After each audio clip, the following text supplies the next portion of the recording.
O'rtoqlar, buni ko'rmasangiz bo'lmaydi. Maksimal lag bosing, qancha ko'p odam ko'rsa shuncha bizga yaxshi.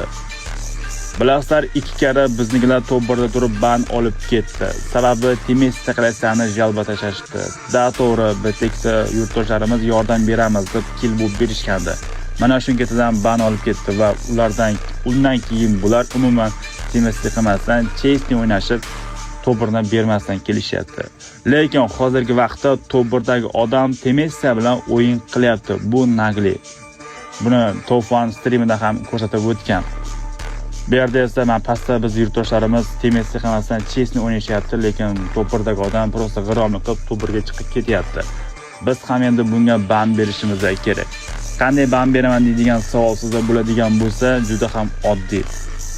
Men YouTube kanalimga qanday ban berish haqida video qilganman ancha oldin. Ya'ni bizga eronliklar ban berganda ularga javoban ban beramiz deb men video qilganman. Ana shuni ko'rib, bemalol qanday ban berish kerakligini bilib olib, ban berishingiz mumkin va video maksimal tarqatib qo'yamiz.